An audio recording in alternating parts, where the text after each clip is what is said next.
قابل سر اختلاف سپین و مشران او زمان اسلام قدرمند ورونو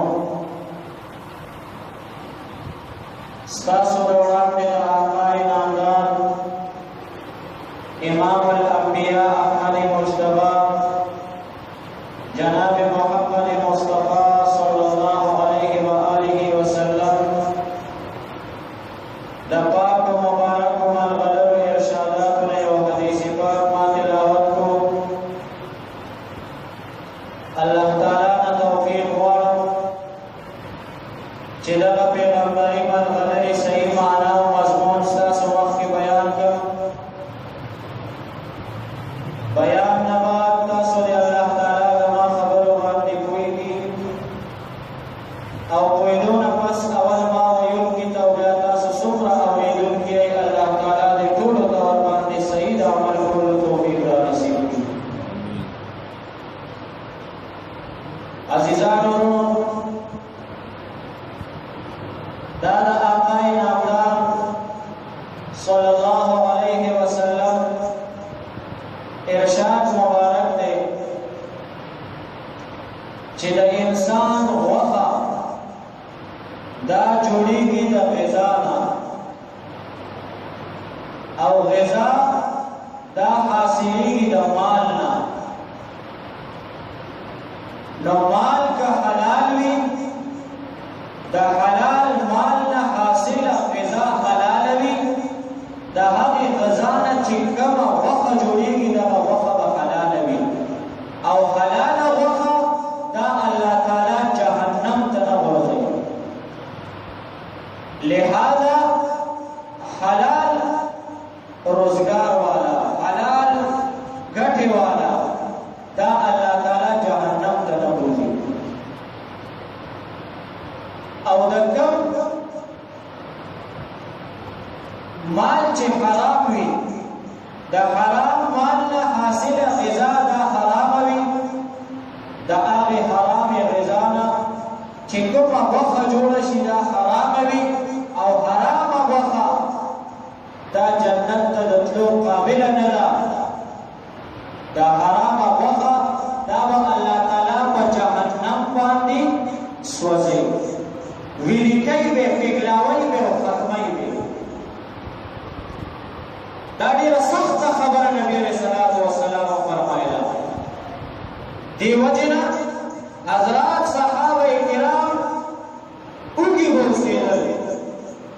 سڑی بے کھڑی دا ارمش روشنی باندی گزارا بے کولا لیکن حرام مال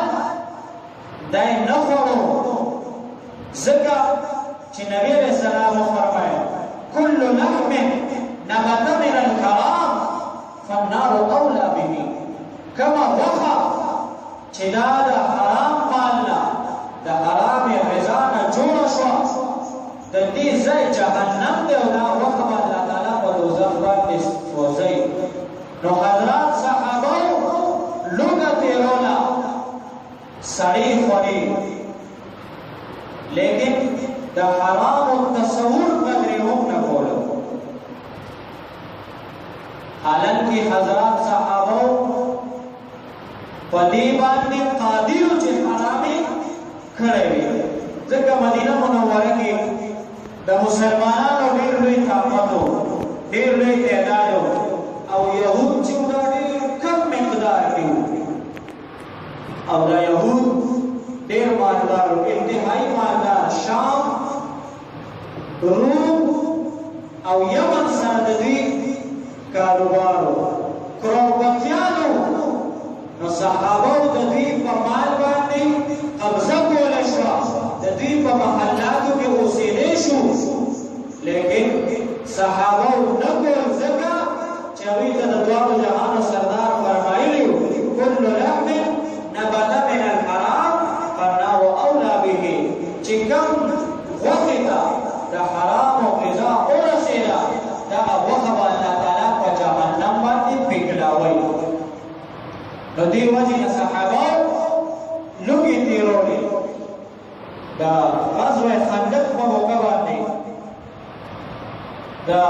مدینه منورې یهود دا انتهایی مالدارو کروڑپتیان اربپتیانو لیکن د صحابو حال نه چې د خندق په موقع نبی علیہ السلام په خپله په خندق کې کار کولو د صحابو سره نبی علیہ السلام کوړه اوچته کړه کاڼي ته یې راخلاصوله هغه کوړي اوچتولو سره هغه پلک اوچتولو سره د دواړو جهانو سردار دا لمن مبارک اوچته شوه او چې لمن مبارک اوچته شوه نو نبی علیہ السلام د ملاسې د کولو لپاره خپلې خېټې مبارکې سره دوه کاڼي تړلي خېټه نهره وه خالي وه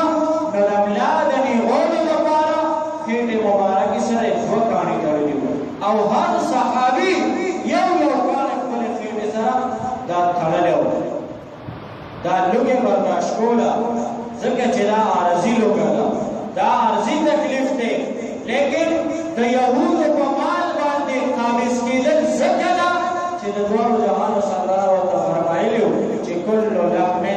نبت من الحرام فالنار اولی به کم غوښه چې دې ته د حرام مال د حرام غذا ورسېده کمې غوښې ته کم بدن ته چې د حرامو سکون او آرام ورسېدو دغه غوښه به جهنم باندې الله تعالی سوځوي نو صحابه د دغې جهنم د یړې د وجې نه لوږې تېروله بربنډ به اوسېدل نبي علیه السلام وفرمایل وی زنانه دا د اسلام د تعلیماتو نه ناخبره دي نو لهذا زنانو ته وی دا حکم دی چې دوی دې د جمعې مانځه ته او د اخترونو مانځه ته د اجتماعاتو د په پرده کې راځي او بیا دې د نارینهو نه په یو کوټه کې کښېني چې دوی د دین مسلې زده کړي نبی علیہ السلام چې دا حکم جاری کو زنانو نبی علیہ السلام ته خبر راولېږلو چې موږ کې خو هر چا سره هر زنانه سره لوپټه نشته چادرۍ نشته چې خپل مخ پې پټ کړي جومات ته راشي او څرګند مخ راتللی شو نو څنګه راشو نبی علیہ السلام وفرمایل په یو څادر کې درې څلور زنانه دا پټېږي او جومات ته راتللی او ما تاسو ته ویل چې په دغه وخت کې د مدینې یهود دا د یمن د شام او د روم سره د هغوی کاروبار او زیاتر کاروبار د کپړې و نو صحابه د هغوی په دوکانونو قبضه کوله شوه د هغوی هغه کپړې هغې په زبردستۍ اغوښتی شو خپلو لوڼو خویندو ته کپړې او چادرۍ ورکولی شوې لیکن دې کولې ځکه چې د دواړو جهانو سردار فرمایي کل لحم نبت من الحرام فالنار اولی به چې کوم بدن ته د حرامو آرام ورسېدو څه قسم سکون ورته ورسېدو هغه بدن به الله تعالی د جهنم په اور باندې پکلاوي د جهنم په اور به ویلېږي نو ځکه صحابه لوږه تېروله تندې تېروله په وجود باندې بربنډ اوسېدل پخپوخ په یوله د غزوه تبوک په موقع باندې نبی علیه السلام چې د تبوک غزا ته تلل صحابو سره پخپو باندې پیزارونه نه او چونکې د سورلۍ التزام هم نه لس یولس کسانو ته یو اوښ میلاو شوی نو پیاده تللو پخپو پیزانو صحابو خپل لستوڼي کټ کړ هغه لستوڼي د خپو نه تاو کړ هغې باندې خپلې خپې خپل قدمونه دا پټ کړ لیکن پردې پیزارې نه غوښتو زموږ غوندې نه چې جومات ته یا خو خپلولې راشه او نوی پیزار پخپو که یا زور راوړه او نوی پخپو که ولې نه کړ ځکه چې د دواړو جهانو سردار فرمایلي کل لحم نبت من الحرام فالنار اولی به چې کومې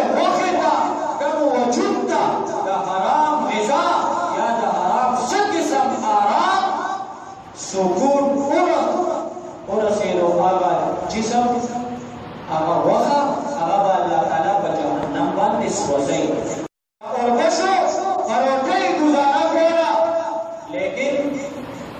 د حرام مال د حاصلولو تصور هم نه کولا او علماء وایي فقها لیکي چې نبی علیہ السلام فرمایل چې کوم وجود دا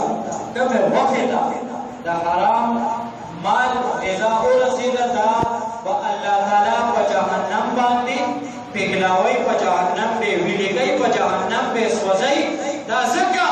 علماء لیکي چې جنت دا د الله تعالی دربار دی د الله تعالی د ملاقات د دیدار او د ملاویدو ځای دی او الله تعالی سره د ملاویدو پیغلې شرط هغه طهارت او پاکی ده څه شی طهارت او پاکی ده الله تعالی سره د ملاویدو اولنې شرط دی ځکه دا اوس جمعه د الله تعالی کور دی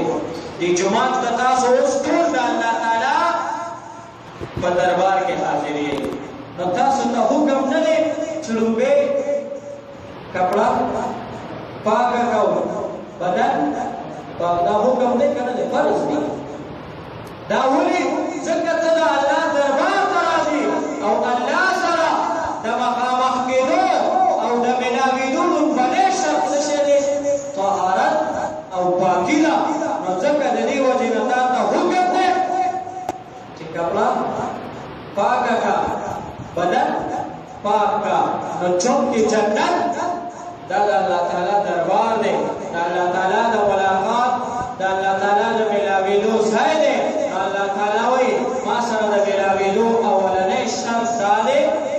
چې ما سره راځي چې بدن دی څه شی وي پاک وي چې اچار دې نه وي خوړلی اچار څه مطلب الله تعالی وایي ستا وجود دا ما دومره پاک ساتلی چې کله ته نهه میاشتې د خپلې مور په ګېډه کې وي الله تعالی وایي هلته ستا خوراک چې وه ډېر ګنده و خوراک دی څه شی و څه شی وینه ستا خوراک څه وینه وه الله تعالی وایي په هغې وینه په هغې ګنده خوراک باندې ما ستا خوله نه ګنده کوله ستا خوله ما دومره پاکه ساتلې وه چې تا ته ما خوراک د نوم په ذریعه ده د څه شي په ذریعه د نوم په ذریعه او چې کله دنیا ته راغلی او پیدا شي بیا الله تعالی وایي بیا مې درته پاک صفا سوتره پی دا د مور په سینه کې پیدا کړل چې ستا دا خوله پلیته نه شي ستا دا خوله ستا دا خوله مې بیا دومره پاکه دوه نیمو کالو پورې وساتله چې تا ته مې صفا سوتره مزېدار سپین شوده دا د مور په تیرو په سینو کې پیدا کړل چې ستا خوله ګنده نه شي وبنده اوس چې ته په خبر پوه شو لوی شوې اوس ته اچار خوري اچار څه مطلب خپل او پردی نه ګوري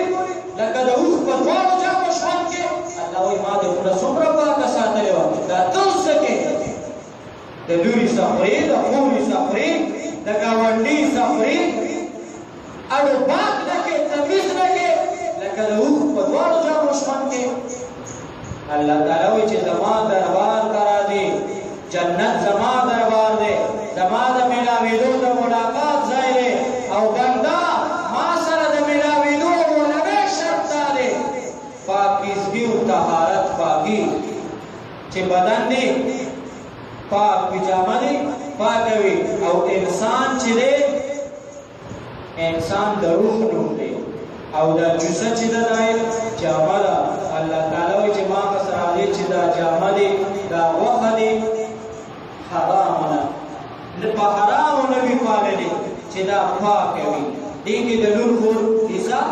نه وي د ګاونډي حصه پکې نه وي د یو بل ورور مسلمان حصه په دې کې نه وي ځکه ته چا ته راځي